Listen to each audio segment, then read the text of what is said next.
Thank you. All right, Mr. Speaker, have a handful of things we need to do. First off, we had an oversight hearing. I chair oversight and Ways and Means a little while ago.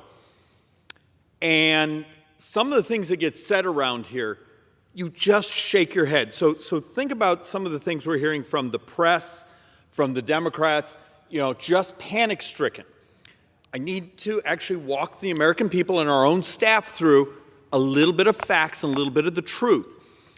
We've done multiple presentations here saying, if you want to find waste and fraud, if you want to find programs that are misdesigned, other things that are going on, don't hire a bunch of lawyers, don't actually hire a bunch of investigators, hire data scientists. It turns out the truth is in the math. The math actually can tell you. So what was amusing is listening to some of the Democrats talk about, we don't want people seeing our data. Okay, maybe they should actually pay attention to current law. When you hear certain leftist groups, and most of these are actually fairly left, saying, we did an analysis of U.S. taxpayer data and blank, blank, blank is getting this. Well, actually, understand, and IRS is one of my things I oversee. For decades, apparently, they've had data sharing models for researchers. And, not to give you the names, but, Harvard, University of Sydney. So they're not even domestic. Some are even out of the country. And yes, there's some rules. But the fact of the matter is this sort of hyperventilation going on around here. Have you wondered if it's because the ability to mine data is how you find bad acts? Look what the Wall Street Journal did over the last year in looking at Medicare. It wasn't about people's benefits. It was about actually people being defrauded in durable medical equipment. Other groups out there did data sharing, modeling, research agreements with CMS, and they found bad acts. So my simple question is, why has the left actually become terrified of data? Aren't they ones that preached to us in the previous years, what about science? Why don't you believe in science? Okay, guess what? Now science is actually being used to protect the U.S. taxpayers and America's future. Instead of being used to research things, to write papers to support a leftist cause, maybe they're actually now being used to actually find how the American people are being cheated. So when you hear them hyperventilating and reading the talking points from the Public Employees Union, maybe take a step backwards, deal with the fact that much of what is being put out is like clickbait, but understand these research agreements have been going on for years and years and years. And what's going on now, these folks are actually designated, I think, as special federal employees. So even a higher level of standard fiduciary responsibility. So look, this is just part of the thing around here. When you get something you don't like, or when you start to expose decades worth of bad acts, fight like hell, because the Public Employees Union functionally supports one side here. And we're just trying to find out what's actually going on. So one of the things I want to also accomplish in today's floor speech is, and I'm sorry, I know I'm a broken record, but I'm trying to break through. So let's actually deal with a couple things here. And before I go to the boards, I made the mistake of looking at some of the comments from last week's speech. You notice there's almost no people here. That's how it's supposed to be. If this room is full of people listening to an idiot like me give another speech, they're not working. They belong in their committees, in their working groups, in their offices, meeting with either constituents or their staff or other people. This is where you come to actually have your final debate and vote. The vast, vast majority of work done in Congress isn't done in this room. It's done in the dozens of committee rooms and offices all over this campus. So when you see the room, stop falling for the clickbait. Why is the room empty? Because it's supposed to be. But one of the reasons you get behind this microphone is you're probably on 1,000 televisions around this campus and here in DC and around the country. This is your chance to talk to those staffers and help them understand how dire the math is and how intense the battle ahead of us is. How do you communicate with members that are maybe new to Congress and realize, hey, much of what you're being told may not be mathematically honest or true. So let's actually once again set the baseline. This one's about a year or so old. The numbers are actually slightly uglier. But do you see the blue? Non-defense and defense. Do you realize that's all a member of Congress gets to vote on? A member of Congress doesn't actually vote on the interest payments, the Social Security, the Medicare, Medicaid, other mandatory, because those are formulas now. Every dime a member of Congress votes on is borrowed money.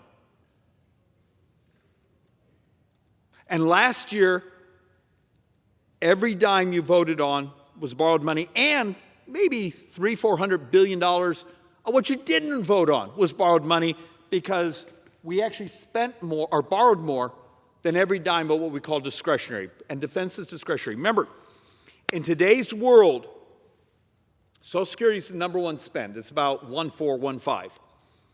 Medicare is number two.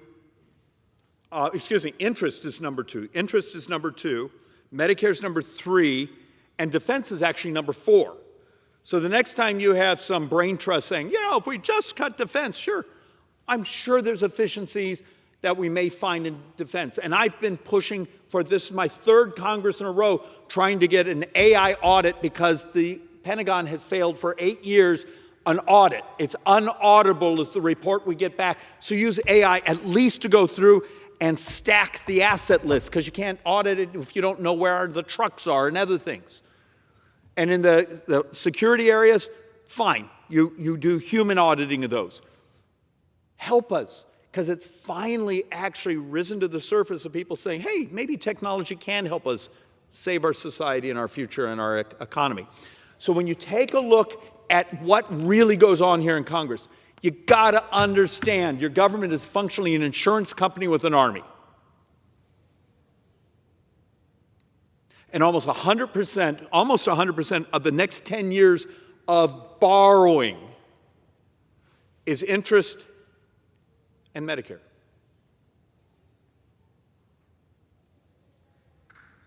And yet we're terrified to tell the public the truth. It's math.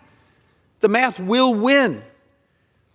But we've got to stop being fearful. And for those of you who, I'm going to show some of these, stop saying crazy stuff. You know, if your mission in life is to fill out comments or put out things or go on X and this and that and say things because you're basically your life mission is to be clickbait, don't you care enough about this republic to tell the truth of the scale? It's debt, deficit, and demographics. And you have a country, we have a country, that in 8 years, less than 8 years now, will have more deaths than births. We have a shortage of young people. And it really screws up the long-run math and the ability to be productive, the ability to actually raise wages, to all those things. And that's why there are ways to make this work. We just have to do hard things, and you see how difficult it is to even have an honest conversation about the math around here. Look, I showed this last week. I'm only going to do it for a second. But for those people that run around this campus saying, let's just use current policy because that way I don't have to deal with the actual telling someone no. Baseline, by the end of this fiscal year, CBO says we'll be at $37.2 trillion in borrowed money. If then CBO tells us over the next 9 budget years, 10 calendar years, we're going to borrow another $22 trillion. 37 trillion, another 22. And then if we were actually going to do the expiring tax provisions without finding a way to pay for them, that's $5.5 trillion. And then there's another 1.3 trillion of interest on top of that. And then many of the president's priorities are another 8 trillion when you add in the interest. You're functionally at $74 trillion of borrowing in the next 9 budget years. You basically have doubled U.S. debt. Is that really what's going on here? Took you 100 or 240 years to get where we're at. And once again, for a lot of people listening, those are the gross numbers because we borrow from the trust funds. But the other problem you actually have to have if you really want to geek out is by the end of this budget window, so in the next 8 years, 9 years, the trust funds are almost empty. One of our models basically says in mid-2033, the Social Security Trust Fund is empty. And it's not because someone stole your money.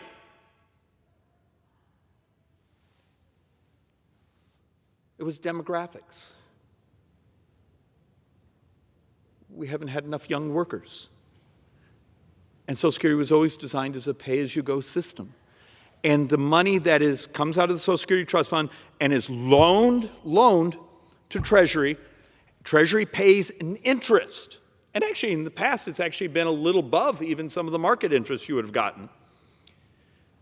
Problem is, every single month, Treasury gets a little note from Social Security saying, hey, we got our FICA tax collections. It's not enough for all the checks going out the door. Treasury, we want some cash. And so they cash in their what they call special, let's call them special T-bills. And because the brain trust in this place decided in lame duck that we were going to extend some additional Social Security benefits without paying for them, we actually shortened the life of the Social Security Trust Fund. Some of the math in 2033 looks like the trust fund will be gone. And if we don't fix it, we double senior poverty in America. This is the morality of this place. And the Democrats right now are writing an ad to attack an idiot like me for telling the truth. Because they care so much more about winning the next election than doubling senior poverty in America. They're going to try to scare the hell out of you instead of stepping up and saying, here's how you do it.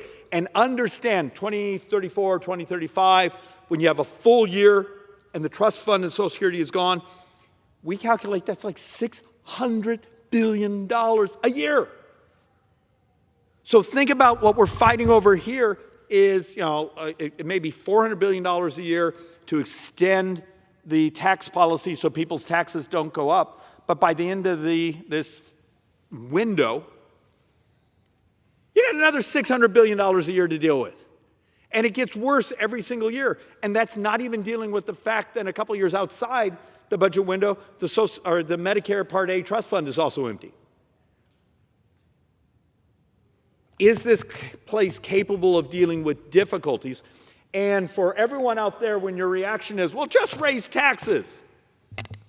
I've done it a half a dozen times on the floor, so the staff was telling me everyone that watches, the 6 people that watch this are bored with it. Go on the Manhattan Institute's website. I think it's Riedel, has a great article from a year ago, and he took all the tax hiking policies that have been functionally offered by the Democrats and scored them and said, here's the economic effects, here's what you get. This is the tax the rich, okay? Everyone over $400,000. And at the end, the calculation came out to you get about 1.5% of GDP. Okay, yay. We're going to borrow close to 7% of the entire economy this year. Does anyone see a math problem? When your default is, well, we're going to tax rich people more. Okay. It doesn't get you close to where you have to be. And if that chart I just showed you a moment ago, if we were to do these things without offsets, in 9 budget years, we're no longer borrowing about 7% of the entire economy. We're borrowing close to 9.2% of the entire economy.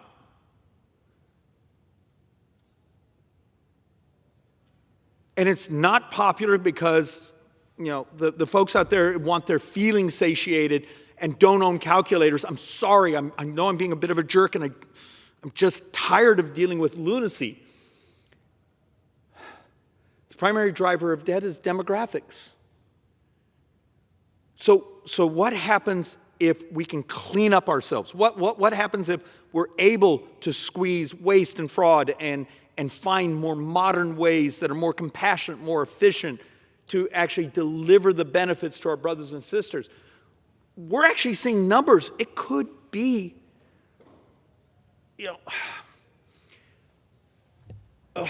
okay, just thought experiment. We've been working on lists after lists after lists after lists of things you could modernize, reduce spending, and never cut someone's benefits, never cut their services. Well, we have one project we're doing in our office. How many in Medicare and Medicaid and Indian Health Services and DOD and VA, how many duplicative scans are there? I mean, how many people go get an MRI, an X-ray, an ultrasound, and do you take that and then immediately attach it to someone's phone so the scan is mobile with them? We're seeing numbers where it's billions and billions and billions and billions of dollars being spent in duplicative scans. Is that cutting someone's service? Of course it isn't. Now, the lobbyists get upset because they make money on how many times, or at least their clients do. But I need you to think about how you modernize to do it better, faster, and cheaper, and more compassionate. We've done entire presentations here on the floor over the years trying to demonstrate that maybe the most moral thing we could do as a government is actually help people to be healthier. If we're seeing data that says 5% of the population with multiple chronic conditions are over half of all healthcare spend, what would happen if we actually focused on helping them be cured? If diabetes is 33% of all U.S. healthcare spending, should we actually think about that? If it's over $600 billion, 16% of U.S. healthcare by people crashing, not having a stroke because they didn't take their calcium inhibitors, or things of that nature, are the things we can do to help our brothers and sisters be healthier.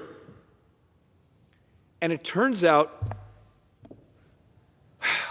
a year ago, the Joint Economic Economists actually did a study that obesity in America may be an additional $9.1 trillion in healthcare over the next 10 years. Turns out that becomes the #1 spend in the U.S. government. How do we make our brothers and sisters healthier so they can participate in the economy? Maybe they can actually have families. Maybe they, and there's suddenly this awakening in America, and it's that Republican or Democrat. I would argue it's just moral. We want our brothers and sisters to not only live longer, but more vibrantly. So are we willing to do very difficult things in farm policy and nutrition policy and how we deliver health services?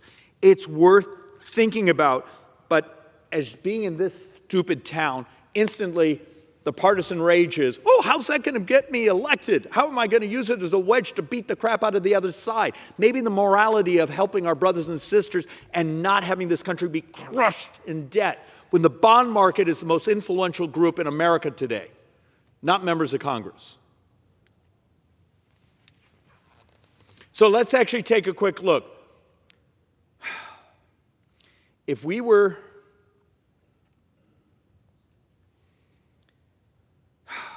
I'm trying to find the nicest way to say this.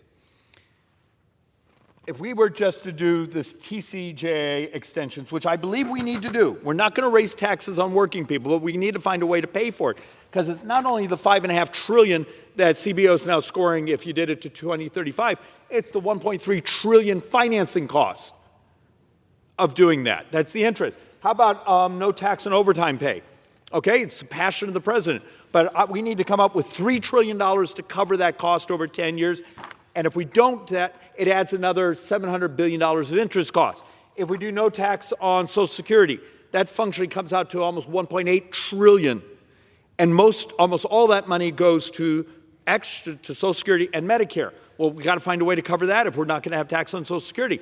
How about SALT for the folks in California and New York who are basically saying they will not vote to extend the tax policy unless they get something for their areas? Okay, well, that could actually be another $1.2 trillion over the 10 years, and another $300 billion in interest if we don't pay for that.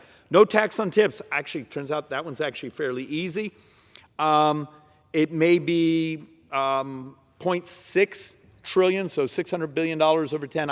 Our math is a little higher, but that's the number we've been given. You got to understand, everyone has these wish lists. The president, members of Congress, our constituents, Everyone wants something. Great. We need to look at the fact of how does it help the society grow economically, because prosperity is moral, and how do we pay for it in a way, because if we keep pushing up the U.S. debt, I showed a couple weeks ago that if we were to make the debt markets nervous, a single point of interest, a single point over the next 10 years costs the average American family $30,000, because you'd have higher car loan, higher home loan, higher credit card, higher student loans, everything else around you. You got to think about it. There's no free option here. You need to do the data to find out where there's bad acts, where there's things we can make more efficient. Then we're going to have to make hard decisions here saying that policy is 20, 30 years out of date. We need to end that program, or we need to modernize it. Because if you don't, if we just do the expiring tax provisions and don't pay for them, understand in 9 budget years, interest alone is over $2 trillion a year, and that's on today's interest rates. So, Mr. Speaker, if you're one of the people like me who believe if we make the debt markets nervous and they start raising our interest rates, you're walking right into that thing they call a debt spiral. This is current policy if we just do it without paying for it. And that's assuming interest rates don't go up on us.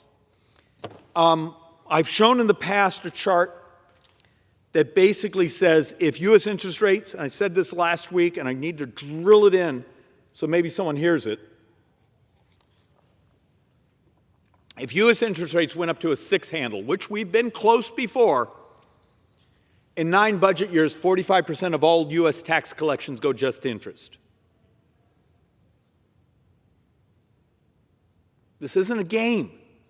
This isn't a wish list of, I don't want to do difficult things. Do difficult things today, because if you blow this up, in the near future, it gets almost impossible to deal with. And the dystopian crap you'd have to do to the American people will make today's tough decisions look like a walk in the park. And look, I'm going to breeze through just because I find some of this fun. Okay, did you know a penny actually costs like 3 cents to make? Okay, great, get rid of them. I don't care. A nickel actually costs almost 9 cents. But you'll be happy, we make monies on dimes and quarters and half dollars. But these are tiny. I'm going to make an argument as I walk through these boards. There's dozens and dozens and dozens of little things. They really don't add up to much. And you should absolutely do them. But if you're the politician, if you're the press, if you're the staff, if you're the talking head on cable television, and you're saying, well, if we just got rid of pennies, we're going to balance the U.S. budget, stop saying insanity. Because one of the problems is when people like us, we go home, we talk to our voters, and they've heard these things saying, if you just got rid of the Department of Education, we'd be fine. And you show them the math, and they look at you like, well, I heard it on television. Please, I beg of you, take this seriously. There is a way to make this work. We just have to do really hard things. So let's take a look at this one. This is one of my favorite. So far, this is as of last Friday, I think there were 40,000 folks, according to the Wall Street Journal, who had said they'll take the early retirement. The reality of it, with the technology we have today, you could have a revolution in the federal workforce. You could dramatically change the number of people. How many law firms today actually have a fraction of the people they had 20 years ago, even 10 years ago, because of the use of technology? Why wouldn't you accept the same thing for your federal government? Remember, you're paying for this, but you got to understand the real math.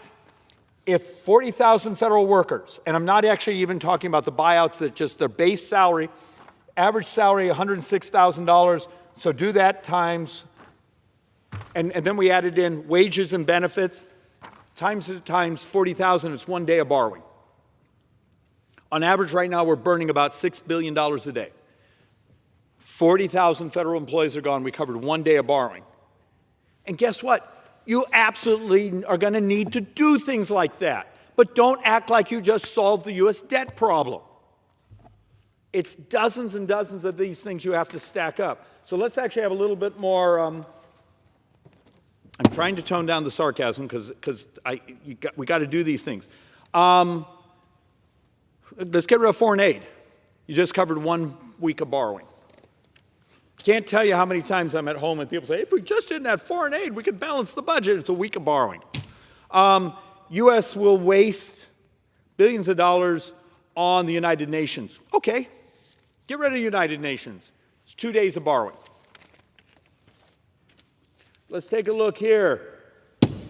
The U.S. spends too much on the Smithsonian and national parks. Okay, so if we're borrowing $6 billion a day and the Smithsonian costs $1 billion a year, you basically just cover what, 4 hours? Okay, maybe you don't want the museums. Maybe you want to raise, create entrance fees. Well, you want to do something else.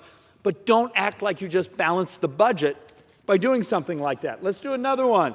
Cutting congressional salaries would solve the deficit. Look, we're probably overpaid for the quality of our work. But if you're borrowing $6 billion a day, and you do that, you basically, if you got rid of congressional salaries, I think it's 20 minutes for an entire year. So take an entire year of borrowing, you just covered 20 minutes. Stop saying crazy stuff. You know, these are serious problems. Maybe we need serious people to start actually thinking about these things. So let's take a look at another one.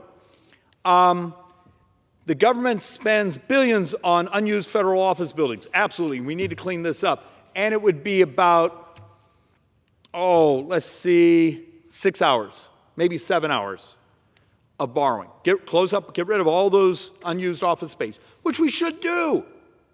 Absolutely need to do that. But it's like 6 or 7 hours worth of borrowing because we're burning over $6 billion every single day. Am I making a point? Are you starting to understand the scale of what members of Congress have to take on? And these trite little sound bites don't get you anywhere. Cutting funding to NPR, PBS, and the National Endowment of the Arts would save billions. Cover 4 hours. 4 hours of borrowing. Maybe you should. Maybe you should actually turn those into public trust, let the public pay other than taxpayers, have them fundraise, fine. But don't act like you just solved the national debt problem. It's 4 hours of borrowing. Let's do 1 or 2 more, get this off my chest. Presidential travel. This was one of the Democrats was going after President Trump. Okay, all the presidential travel was like $350 billion. So you got an hour, 0.4. Yep, about an hour, 0.4. So, less than 2 hours for an entire year's worth of borrowing.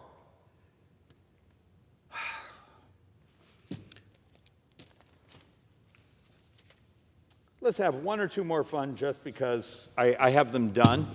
Department of Education salaries. Let's just get rid of the Department of Education salaries. Yay!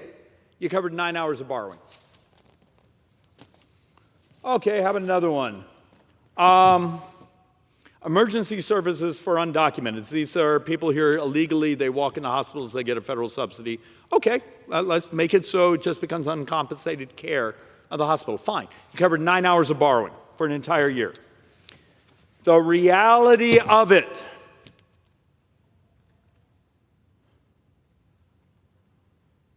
it's not these crazy little trite things. Yes, they're problems. And there may be hundreds and hundreds and hundreds of billions of dollars out there, which we need to crush and get rid of. We're going to borrow about $2.3 trillion this year. And in 10 years, that number is up dramatically.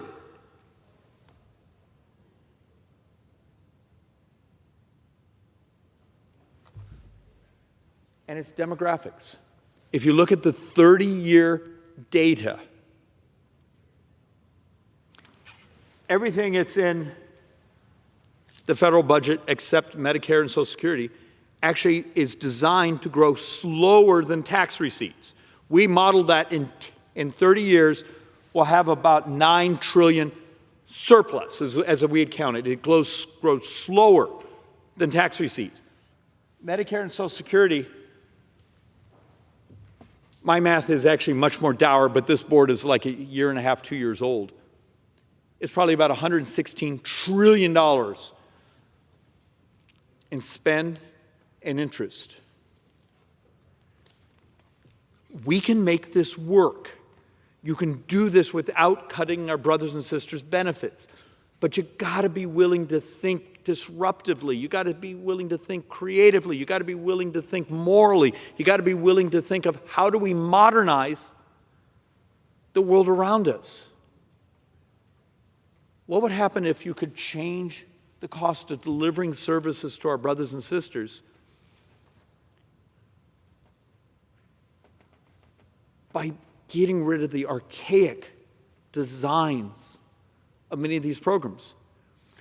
Look, my 2-year-old is somewhere in the back, and yes, I have a 2-year-old. My wife's exactly my age. And we adopted a little girl years ago, and same birth mom, the phone rang, so I have a little person. When my 2-year-old, and I've said this repeatedly, but I'm trying to have it break through. Is there anyone out there that thinks morally? When my 2-year-old is basically 22, 23 years old, every U.S. tax has to be doubled just to maintain baseline services. The math is very clear, and it's left math, right math. Every economist who's honest basically says, my kids, your grandkids, are going to be part of the first generation to actually be poorer than their parents and grandparents. That's not America. This was the country of aspiration. We were the ones that we always knew we were leaving the next generation an opportunity to be more prosperous. And it can be that way.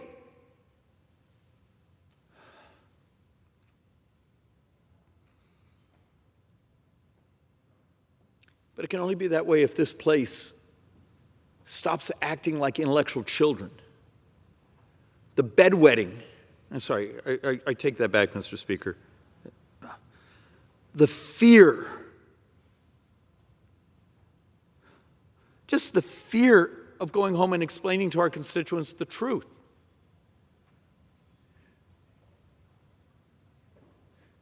You see how the Democrats are acting right now just by data scientists digging through and looking for perversities in the data sets.